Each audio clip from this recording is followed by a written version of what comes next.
Hi, welcome back. My name is Brittany, and today's video is a book haul. Woo, woo, woo. I think book buying and book reading are two separate hobbies, but I love them equally. I love shopping. So I'm excited to share all the books I have purchased in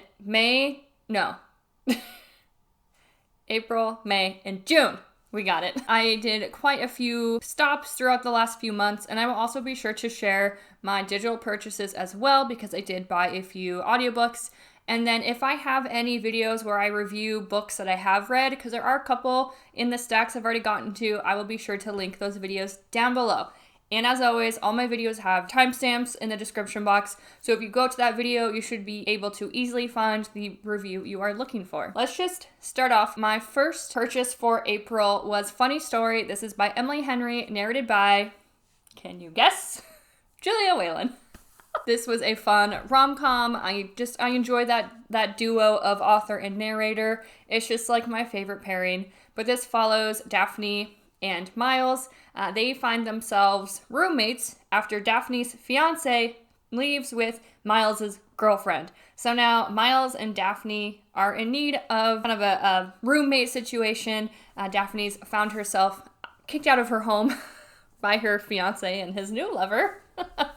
So Miles and Daphne get together. It's just a fun romance, really sweet. There is definitely a theme of like personal growth and like kind of working and taking care of yourself. Emily Henry is a great writer, kind of across the board. I always like to pick up the audiobooks if they're narrated by Julia, and it was a great time. This stack of books, I got all three of these at a local bookstore, and a lot of them were just kind of like cover buys, and then I did read obviously the dust jacket and then a few of the sentences just to get a feel for the book, because when you consume book content frequently, like I'm always on YouTube watching various things, but I do watch a lot of book content. I'm reading a lot of books. There's a lot of book stuff online, right? It's sometimes hard to find books you haven't heard of before, so I really challenged myself to pick out some books that I had not heard of. So the first one is Annie Bot. This is by Sierra Greer. It says, "Come for the sex doll, stay for the heartbreak of what it means to be human." So Annie Bot is created to be the perfect girlfriend for her human owner, Doug. She is designed to satisfy his emotional and physical needs. She has dinner ready every night for him, wears the cute outfits he orders for her, and adjusts her libido to suit his mood. True, she's not the greatest at keeping his place spotless, but she's trying to please him. So at first it seems like Doug is really digging this AI girlfriend, but the more human she becomes, the less perfectly she behaves. So I thought this sounded really good. Honestly, like the pink cover definitely caught my eye, if you can't tell by like my pink freaking walls. But yeah, I was excited to see this. I haven't heard of it, so would like to dig into this one. Piglet by Lottie Hazel. This was also another cover buy. Honestly, like Piglet with a hamburger, like, I don't know.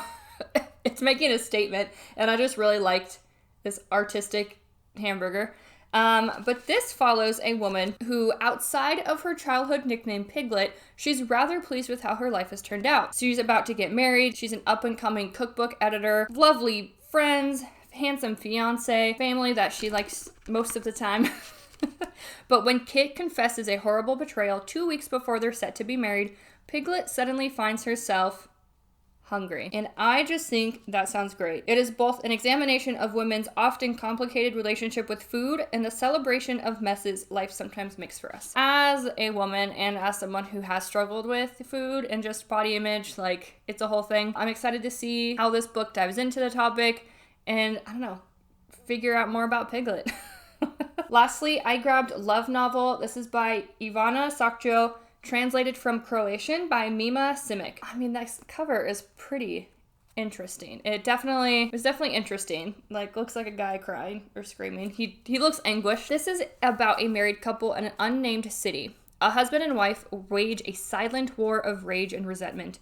He is an out-of-work Dante scholar who is trying to change the world and write a novel. She was once a passable actress, but now she's failing at breastfeeding. They take on gigs and debts. He drinks cheap wine, she cleans obsessively. In their two-room flat, the tensions rise and turns exquisite. The rent is past due, their careers have stalled, the regime is crumbling, and there's always the baby who won't stop crying. Intense and astutely ironic, devastating and darkly comic, Love Novel takes a scalpel to the heart of modern married life. I did read like the first paragraph while I was in the store in like, definitely full of rage and resentment. I really enjoyed just a little bit I read. I think this is going to be a really powerful novel for how small it is. And I've had good luck with translated works this year. So definitely excited this one. And just overall, I enjoy exploring themes of marriage and parenthood. My husband and I have been together for 8 years now. So I do enjoy, just digging into that, into the juicy stuff. So excited. This was a good little stack. I was proud of it. For May, I did buy Butcher and Blackbird as an audiobook. This is by Brynn Weaver, and this was fun. If you are looking for a rom-com with a darker twist, I definitely recommend checking this out. Our two characters, Salone and Rowan, are both in the business of killing people, but serial killers need love too, okay? I did read this one, so I will link that video down below. It was short and sweet. It was fun. It was ridiculous. It was gross. Yeah, but it was still fun. I was giggling. This next group of books I got from a used bookstore in a town about 3 hours away. Actually, right before we went on vacation, we had some time to stop at the bookstores, which I love doing. It's my favorite, especially used bookstores, because you never know what you're going to find. So I was pretty happy with how this stack turned out as well. The first book I grabbed is The Call by Yannick Murphy. And the back of the book was pretty interesting, but it wasn't until I flipped through that I was like, ooh, I like this. So this is about the daily rhythm of a veterinarian's family in rural New England. It is shaken up when a hunting accident leaves their eldest son in a coma. With the lives of his loved ones unhinged, the veterinarian struggles to maintain stability while searching for the man responsible. But in the midst of their great trial, an unexpected visitor arrives, requesting a favor that will have profound consequences, testing a father's patience, humor, and resolve, and forcing husband and wife to come to terms with what family truly means. So, sounds interesting, right? But I don't know if you can see. Let's find I don't know. Basically, it's broken up with those bold words. It says, action, result, thoughts while doing this. What was the outcome? So it's not told in, a typical narrative. What do we do? Who do we call? It is very much step by step with paragraphs of what is being done or talked about or said. And I thought that format was really neat because it almost feels like an actual call log that a veterinarian would have, to take care of, day-to-day business. So I just thought that was an interesting format, hadn't heard of it, and I thought it sounded good. The next book I grabbed was Eileen. This is by Ottessa Moshfegh, who I have become increasingly interested in as an author. And this is a movie, which I didn't realize. It came out last year, so I'd love to have a little book to movie moment. I always think it's fun to see books get some time on the big screen. But this follows, maybe I'll read it this winter, because it says, the Christmas season offers little cheer for Eileen Dunlop, a young woman trapped between her role as her alcoholic father's caretaker in a home whose squalor is the talk of the neighborhood, and her day job as a secretary at the boys' prison, filled with its own quotidian horrors. She's consumed by resentment and self-loathing, and Eileen dreams of escaping to the big city. In the meantime, she fills her nights and weekends with shoplifting, stalking a buff prison guard named Randy, and cleaning up her increasingly deranged father's mess. When the bright and beautiful, cheery Rebecca St. John arrives on scene as the prison's new counselor, Eileen is enchanted and proves unable to resist what appears at first to be a miraculously budding friendship. In a Hitchcockian twist, her affection for Rebecca ultimately pulls her into complicity in a crime that surpasses her wild imaginings. It's Ottessa Moshfegh. This has got to be weird as hell. And I can't wait. So maybe, just a cute little Christmas moment later. I don't know. Next up, I grabbed Earthlings by Sayaka Murata. Sayaka Murata. It looks like it'll be a cute little read. I don't think so. I don't think this is cute. From what I know of this author's other book, Convenience Store Women, is that her novels tend to be pretty heavy and dark and cover a lot of intense trauma. But I am curious nonetheless to see, just kind of what stories she has to tell and her writing in general. Earthlings is a spellbinding novel about childhood dreams and adult rebellion. Natsuki is a young girl who feels like she's been dropped into her family from an alien planet. Her best friend is a plush toy hedgehog named Piyut. And her only human friend is her cousin Yu. Natsuki and Yu spend their summers in the wild mountains of Nagano, dreaming of other worlds. When a terrible sequence of events threatens to part the children forever, they make a promise: survive no matter what. Now Natsuki is grown, living a life with her asexual husband, but dark shadows and societal pressure are pursuing her. Fleeing the suburbs for the mountains of her childhood, Natsuki prepares herself for a union with Yu. Will he still remember their promise, and will he keep it? Dreamlike and wonderful, Earthlings cements Murata's standing as a master chronicler of our own uncanny universe. I've just seen this author and this book around quite a few times over the years, and it was at the used bookstore, so I figured I'd grab it. $8.95. What a deal. Lastly, I grabbed The Infernal Desire Machines of Dr. Hoffman by Angela Carter. And this is a Penguin Modern Classic. And if I recall, Penguin Modern Classics is like an ongoing list of books published after 1961. And this was published originally in 1972. So the cover kind of caught my eye. I mean, you gotta like a mouth with water. I don't know, it looks strange. But when I read the back of the book, I'm like, what in the hell? It just sounded so fascinating. If I can get the names right. Desidero, an employee of the city, which is under bizarre reality attack from Dr. Hoffman's mysterious machines, has fallen in love with the doctor's daughter. But Albertina, a beautiful woman made of glass, seems only to appear to him in his dreams. Meeting on his adventures a host of cannibals, centaurs, and acrobats, Desidero must battle against unreality and the warping of time and space to be with her as the doctor reduces his city to a chaotic state of emergency, one ridden with madness, crime, and sexual excess. Like, you had me at cannibals. There's crime and sex and weirdness. Like, all right, I don't know. I have only read one other modern classic that I know of. So yeah, I don't know, just this really caught my eye and it sounded wacky and weird and I'm excited to check it out. So this next stack of books, I like physically don't think I can hold it up. I will try to insert some B-roll here of this big ass stack of books. But I got like, I think 10 books from a sale that my library is doing. So they basically had a deal where you could buy a bag, like buy a canvas bag for $25 for that first time. And then for the next sale, you fill it up for $5. I decided to just like pick a bunch of books, kind of see how much I was spending, but I think I will end up buying a bag for $25 so then I can just fill it up for even cheaper. But this whole stack of books was $10.50. Like, are you kidding me? I just love a good deal so much. Almost all of these are hardcover books. Like, that is amazing. So I'm so excited about this stack of books. Let me just show you. So just starting off with something basic, George Orwell, 1984. I should have read this in high school.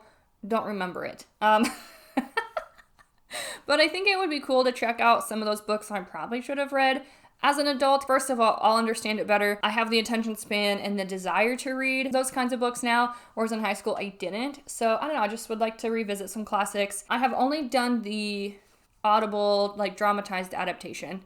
And I just think it would be interesting to see basically how much is there, how much is taken out, kind of thing. So anyways, picked that up. Next, I grabbed My Year in Havana. This is by Chanel Clayton, and this is a Reese Witherspoon book club. I tend to have good luck reading Reese Witherspoon picks. I remember seeing this a while ago, and so I was excited to see the copy in real life. But this is like a dual timeline in Havana in 1958 and in Miami in 2017. After the death of her beloved grandmother, a Cuban-American woman travels to Havana where she discovers the root of identity and unearths a family secret hidden since the revolution. So I don't know, I just think it'd be a really great love story. I think it sounds like warm and summery and perfect. Hoping for some really great just like Cuba descriptions and just lush details of Havana as a place, because I've never been and I think it sounded fun. So I got this one. I also grabbed Carrie, Soto is Back by Taylor Jenkins Reid.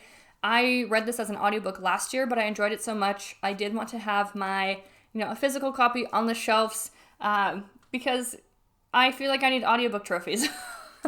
And there's a lot of audiobooks I would love to revisit. If you don't know, this is about Carrie Soto, and she has since come out of retirement to basically keep her title as like the best tennis player in the world. And it is messy sports drama. Carrie is borderline unlikable, but just like the drive and determination you need to be the best at a sport. Complicated family relationships. I know there's a lot that goes into this book that I really enjoyed. So definitely check it out if you haven't yet. So this next one, this is by Elise Kova. This is called The Alchemists of Loom. I'm 99% sure this is the first book in this series. I really don't know what it's about. This was more so a purchase because I like Elise Kova already. She has her Married to Magic fantasy romance standalone series. And then she also has, I'm staring at it, Air Awakens and Vortex Chronicles, which are 2 series set in the same world. And I really, really, really enjoyed them. So when I saw her book in real life, I just wanted to grab it. Just based on the cover art, hopefully my light isn't being insane, I just think it's going to be more of like a steampunky science, like alternative era than like your traditional fantasy. And I don't know, I'm just really excited to check it out. Yeah, I like her other stuff, so we will see how this goes. I do know a lot of her books are on Kindle Unlimited, so if you haven't heard of her or read anything, definitely check her out. These next 2 books, these are both by Joe Abercrombie. I got The Trouble with Peace and Half a World. The Trouble with Peace, this is part of his Age of Madness series, and Half the World is part of the Shattered Sea series. I kind of talked about this in my July TBR video. You should really read Joe Abercrombie in publication order, but when I saw 2 hardcover Joe Abercrombie books for literally $1, I wanted to grab them because I know I'm going to get to him eventually. So these books are also super fun. It was like a little bit of serendipity. It was funny. I was talking to my sibling and their friend, and they were sharing that they really enjoy Mira Grant as an author. And they informed me that Mira Grant is also known as Seanan McGuire. So Seanan McGuire writes the Wayward Children series, which I highly recommend, really enjoy. It's a bunch of novellas. Each of them features a story about like kids who have gone through the portal, gone through the closet of Narnia, gone into these other realms and come back to our world. And basically, how do they adjust back to daily life? A lot of them aren't adjusting, and so their parents drop them off at Eleanor's School for Wayward Children. And like, it sounds light and fluffy, but it is actually like quite grim and dark. And I'd say it's a little more mature, but I really enjoyed that series. So I was excited to hear she writes under a horror author, Mira Grant. I have book 2 and 3 to the Parasitology series, where basically humans, like, we've been genetically engineered. We all have parasites in our bodies that like basically keep us healthy, but the parasites want to take over, which is absolutely disgusting. No, thank you. And then this one is book 1 in the Newsflesh series, which, let's see. Oh, this is book 2, so I don't want to read it, but I believe this is like a zombie political horror novel. I was excited to like talk about it and then literally the next day find these books, so it was perfect. I also got The Summer of '69 by Ellen Hildebrand. The little thing says, a pleasing, beach-ready read in which 4 siblings experience the drama, intrigue, and upheaval of a summer when everything changed. I've seen Ellen Hildebrand, her name, around a lot as an author. I've not read from her before. Like, might as well start somewhere. It literally says Summer of '69. I thought it would be fun to check out this summer. And yeah, I just wanted to add it to the stack. I also grabbed 9 Perfect Strangers by Leanne Moriarty. I don't know anything about this other than it is a Hulu TV show now, I think. And I would just like to check out source material before I dive into a TV show. Saw this one, added it to the stack. I really should have bought in the book bag because I was like carrying all these like hardcover books like through this like tight crowded space, and I was sweating. Like, I was so hot. I was like, why didn't I just bring or buy a fucking bag? Like, I made it so much harder than it needed to be. Especially because this book is huge. This book is so big. It is Johnathan Strange and Mr. Norrell by Susanna Clark. I am about to commit a booktube crime. I have not read Piranesi by this author. I would like to get to it, but yeah, I don't know. I saw her other book and wanted to just grab it because, again, it was $1 for a giant hardcover book. I think this is like a... Oh, there's a little bit of art on the inside. Oh, 2 Magicians. I don't really know. Sometimes I don't think too hard about things. I just want to get them. That was kind of the case with this book. I did some more shopping before we had gone on our vacation at Barnes & Noble. God, books are so expensive. I think this stack of books was $130. It hurts a little, you know what I mean? But the first book I found is The Obscene Bird of Night by Jose Donoso. I mean, first of all, this cover is super cool. This sounds like fever dreamy. In a maze of musty, forgotten hallways, Munito rummages through piles of discarded objects, murmuring to himself, There's plots afoot. Old women are hunting him through the halls. Are they concerned friends or witches out to capture him, bind him, change him into something unrecognizable? The mute caretaker has his own quarry, a young orphan girl whom he will entrap and use in a twisted ploy for revenge.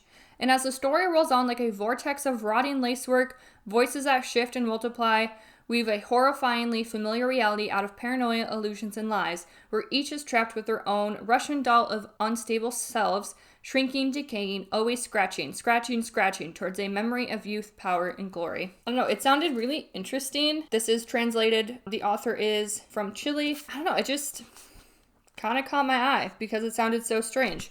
So, grabbed that one. Next up, I picked A Botanical Daughter by Noah Medlock. There's like skeletons and like a rib cage inside. Oh gosh, I don't know if I can.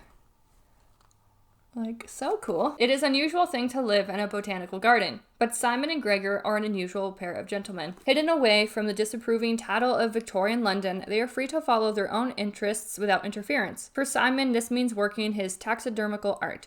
Gregor's business is exotic plants. Lucrative, but harmless enough. Until his latest acquisition, a strange fungus which shows signs of intellect beyond any plant he's ever seen, inspires him to attempt a masterwork. True intelligent life from plant matter. Driven by the glory he'll earn from the Royal Horticulture Society for such an achievement, Gregor ignores the flaws in his plan.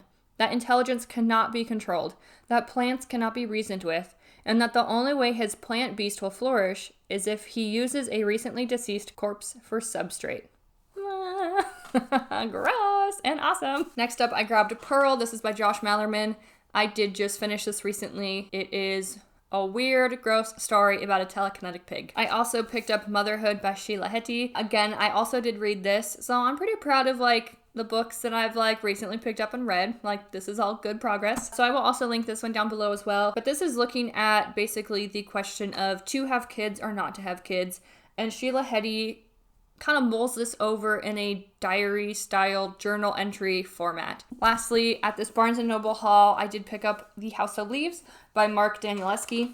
It was kind of fate because when I first walked through the shelves, they only had the hardcover edition, which was literally $60. It was $60 freaking dollars, and I wanted this book, but not for $60. Like, it's so expensive.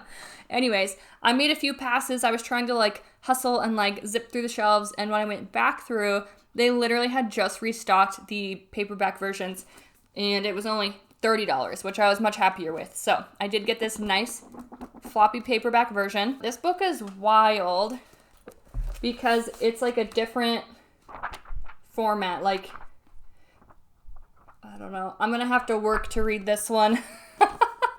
But I've heard it's basically like a horror, scary, creepy, maddening puzzle of a book. So I don't know, I've seen it a lot over the years and I would just really like to see what all the hype is about. When we were in Vegas for some music, we did stop by Butcher's Block, which is a cute little bookstore off the strip in Vegas. But I did pick up Chain Gang All-Stars and I read it beachside, so got a little wet on the beach chair. But I also did just recently finish this one, so if you want to know more, check out my review down below. My mom was so kind as to gift me a book. This is called The Waltz of Wolves and Thorns. This is by an author local to Alaska, and it was funny because she went into a used bookstore that we have, and the owner helped her pick this book out. I go in there all the time, she knows me, and she's like, I know Brittany hasn't read this one because we just got it. And she was correct, I have not read this book. What if Cinderella ran away with the big bad wolf? Which I'm here for. After barely escaping an aristocrat's party that had gone up in flames, Ash had reevaluated what she wanted out of life. She had tired of her stepfamily treating her like a slave in her own home. In a bold move, she escapes with the beast of the night in search for answers about all things her stepmother kept secret from her. The path ahead would be laid out for her, covered in thorns and followed only by wolves. To find her heart's truest desire, she must join a legion of hunters to continue fighting for her freedom and slaughter the slaws that infested her homeland. What she didn't count on was that the road would also be paved with blood, and not all of it belonged to people that deserved to be hurt. An ancient darkness would awaken within Ash. She would have to ask herself the question of just how far she is willing to go to spread her wings. How many people are worth the price of freedom and absolute truth? How many happily ever afters are worth the sacrifice? So I don't know, I thought that sounded good. It's like a nice big floppy paperback, so excited to check this one out. The last book I purchased was My Year of Rest and Relaxation. This is an audiobook narrated by Julie Whalen. Are we sick of her yet? Never. But this is also by Tessa Moshfegh about a woman who wants to sleep for an entire year. So I'm hoping to actually pick this one up soon, and I will certainly let you know my thoughts when we get around to it. That is it, you guys. Thank you so much for checking out my books with me, seeing this book haul. I had so much fun shopping. Love shopping. And hopeful to get to a lot of these new releases and new books soon so I can share them with you also. I hope you enjoyed, and I will see you in the next one.